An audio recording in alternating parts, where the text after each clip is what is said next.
Game started. Oh, Wee Willie from Canada. Starts off with d4. Okay, I've been meaning to play a Grunfeld. It's a new opening I want to try out. We'll see if he lets me do it. Yes. Okay, so the Grunfeld is d5 after the fianchetto. Well, the main line is takes and takes. Let's see. I'll leave that there for a move and see if he can still take it. Or not. Okay, so we get into this kind of hybrid of a Grunfeld and a Slav. Is he really threatening to take there? Take, knight takes, pawn takes. No, he's not. He's not winning a pawn there. He's putting pressure on b7 as well as the d pawn, but the move c6 is shorted up, so it's solid there.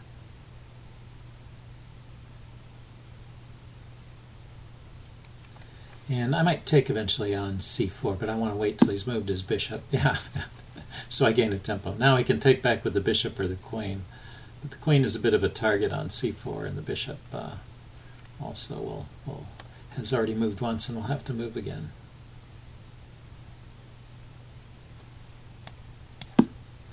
Yeah, so let's do it now. And he goes with the bishop, okay.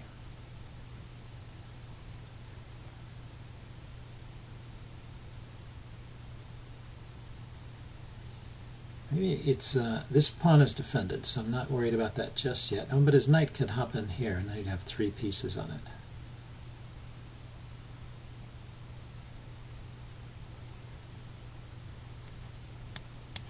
Okay, so let's worry about that pawn a bit. His knight could still go to e5. It's true. Somehow I didn't do that right, huh? And now this pawn is loose. Ah. Well, that's what happens when you play a new opening. Okay, I need to do something. I know, I can shut down the bishop by playing e6.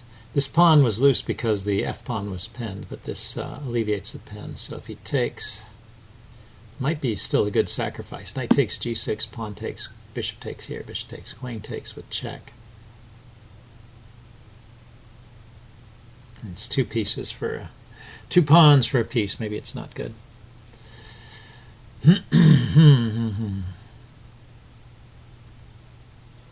Okay, let's kick that bishop back while this is defended. I was thinking moving my knight, but then that leaves this c pawn undefended, and I can't play b5.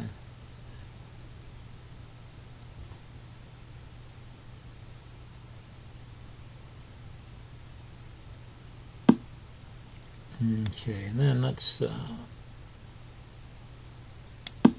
shore this up.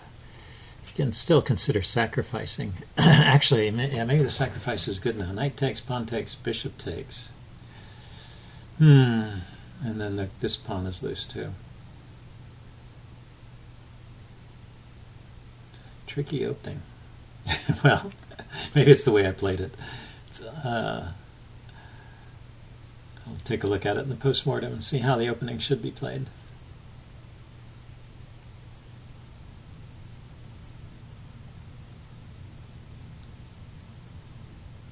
And I do have the ability to play knight to d4 anyway at this point. Knight to d4 is one of those key ideas. Yeah, he's going for the sacrifice. It's probably a good sacrifice here. Okay, he's threatening my rook, so I have to take. And if he takes with the queen first with check, the king can go to this square and defend the g-pawn. I was thinking maybe taking with the bishop first would be a little stronger.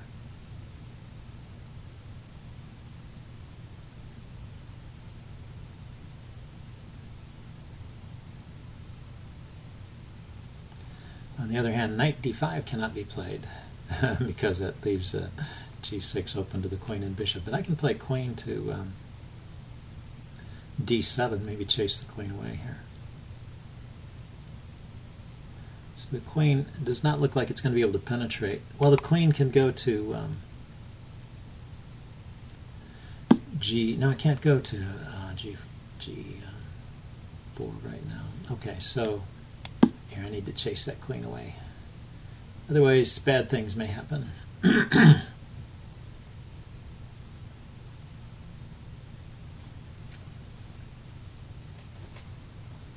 Check. The queen's still defended by the other knight, so this is still okay, I think.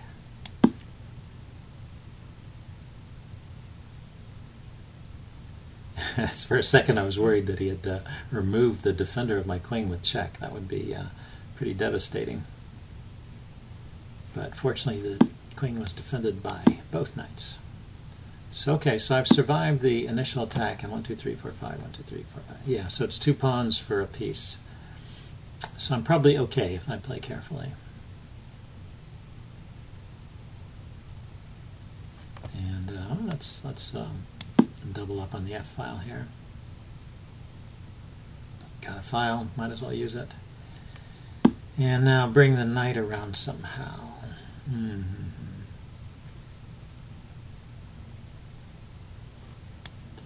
Maybe this way.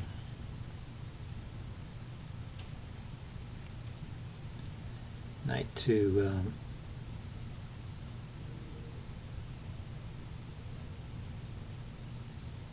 D5.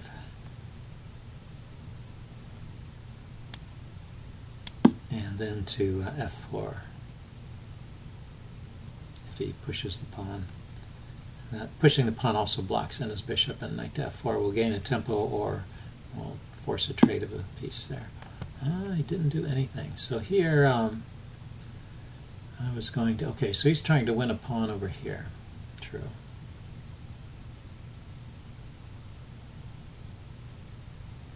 I might give up that pawn in exchange for this pawn.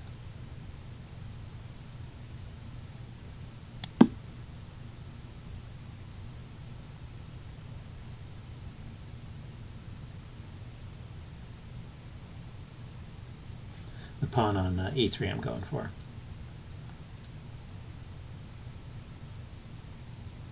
Need to break up his strong center if I can. These pawns are very dangerous if they get rolling. And if he weakens my pawns over on the queen side, that's not as much of a problem. Oh yeah, so he's protecting it. He's taken the pressure off of taking the pressure off of B5 there, though.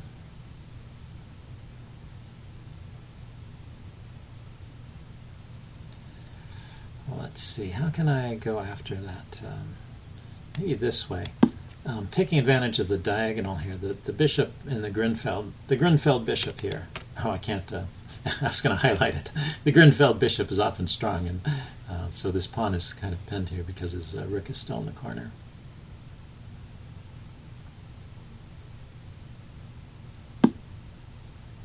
Takes that way. Okay, so I'm going to grab this pawn.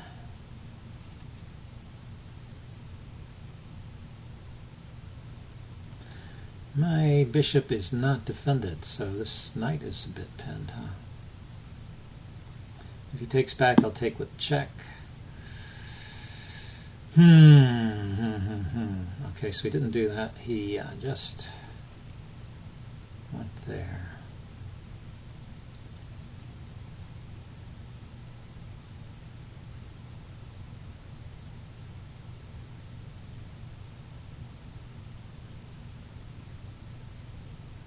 Yes, it's getting complicated. So this is hanging, this is not. If I take a pawn, hits his bishop, he takes my bishop, I take his bishop, he takes my knight. That's the problem, is this is hanging after he takes the bishop. So I should move my bishop, but if I do that, he's just going to take it and then take the knight. I really need to move something with tempo here. How about knight takes, which hits his bishop. Then he takes my bishop, I take his rook. If he takes my knight, I take his bishop.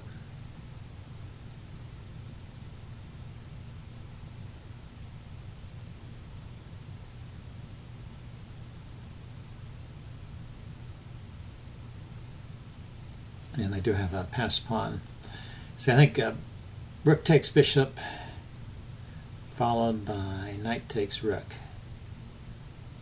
and king takes rook, and then I can take this bishop because the f pawn will be pinned against the king. That's a happy happy coincidence. And then he can try and get pressure on my pinned bishop here, but my pawn is going to be strong. Okay, so he took the knight. I was planning to take here.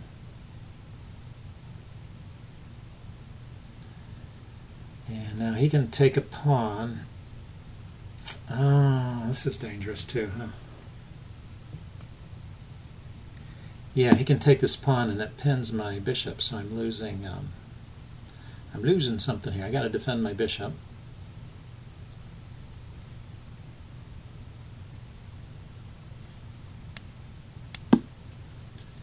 And then he will have a couple extra pawns over here. Ooh, that's unfortunate. Wee Willie, he's pulled a fast one here. Oh, he went for the exchange. Okay. Thought he could just keep the pressure on. That bishop was pinned and not going anywhere. With the pure rook endgame, I might be able to hold a draw. He takes, I take, and then I can get over here and attack these pawns. You can't really hold both of them. So we'll have at most a one pawn advantage, and rook and pawn endgames are often drawn. So we'll see. We'll see if I can manage this. Also, my rook is in a good spot in front of his pawn. I was able to stop his pawn at a position where it's far back. Okay, let's move the king forward a bit. If I can just trade off pawns over here, this will all be good.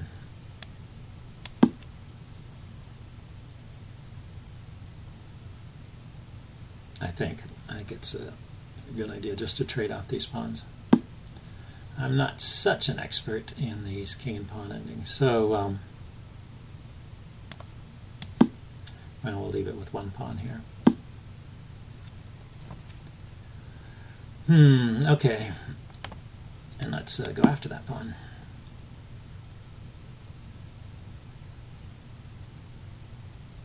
He can't defend it with his king. He's got to defend it with his rook. If he gives it up, then it's definitely an equal game here.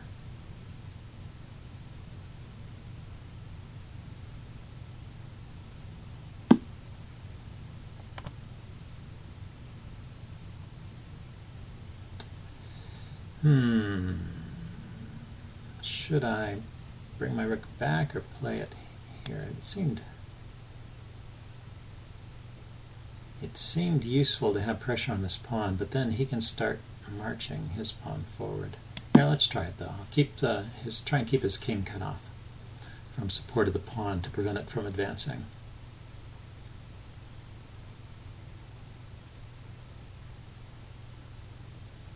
And then come over here with my king.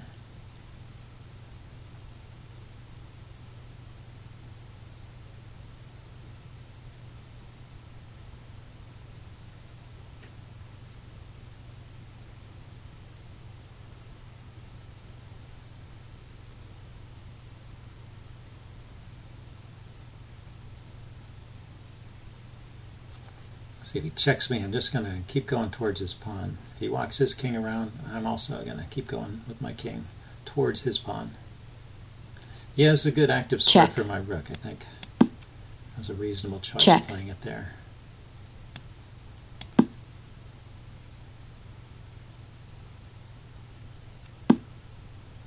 Yeah, so let's go for the check.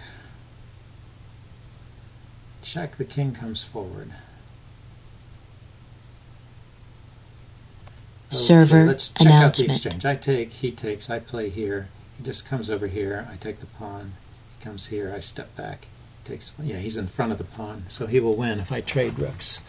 So the question is, how's the best way to undermine things here? Maybe from behind.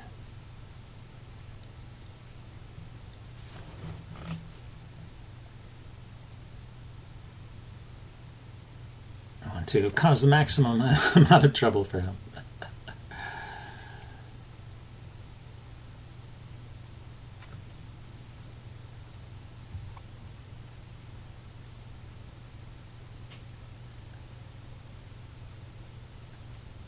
So I can check his king from behind, and his king has no squares to hide in this particular position, but his king can go after my rook. So check here, king here, and then my rook has to Check. move. Okay. There, that's interesting. I didn't want to go here so he could check me and take my pawn with tempo, but he can attack my pawn now.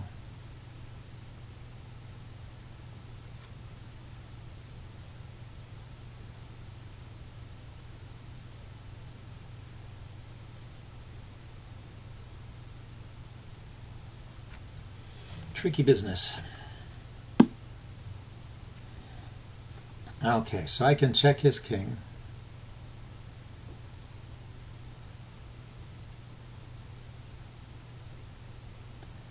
And let's do that. Check. Let's see which way his king goes. His king went forward.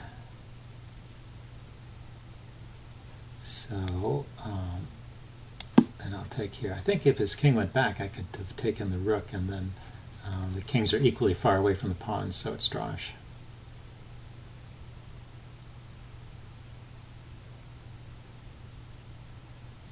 But now my king is out of place. He grabs the pawn over here on the G file. Yeah, my king is out of place.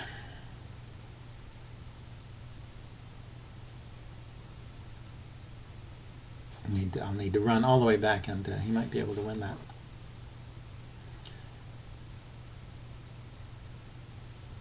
So he takes the pawn. I'll take here with check. He can even step towards the rook, because if I check again, he can step here and defend it. So Check. Check there. And then I need to bring my king around.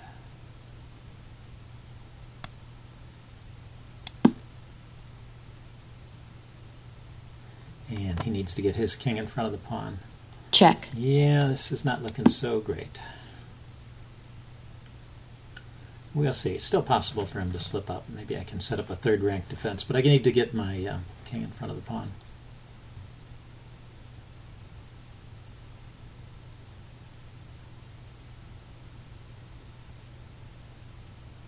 Check.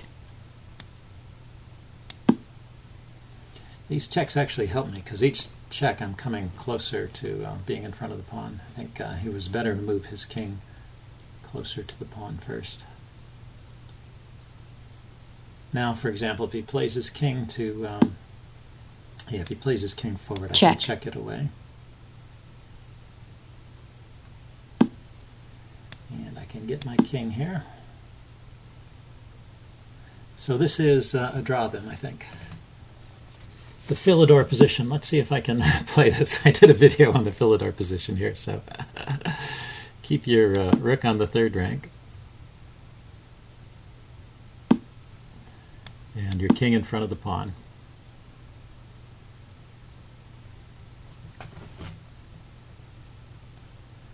And when he pushes the pawn forward to the third rank, or the sixth, I guess in this case, but third rank from my point of view, then you drop your rook back and start checking his king from behind.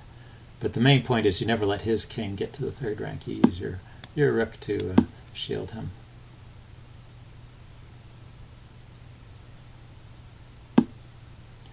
Right here. That's the key point. You've got to drop back right here.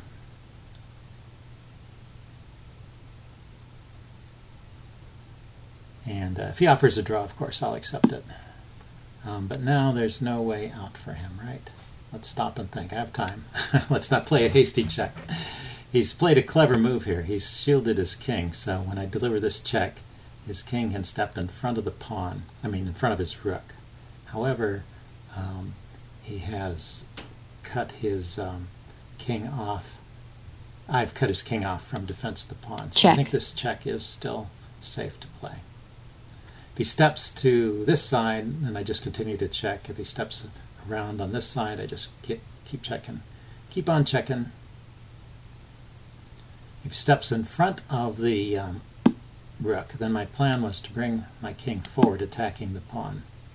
And now his only way to defend it is with the rook. White forfeits on time. Oh, well, that's a shame. Anyway, this would have been a draw because check here. Check. The king has to move. Doesn't matter where. And then I take the pawn. Check.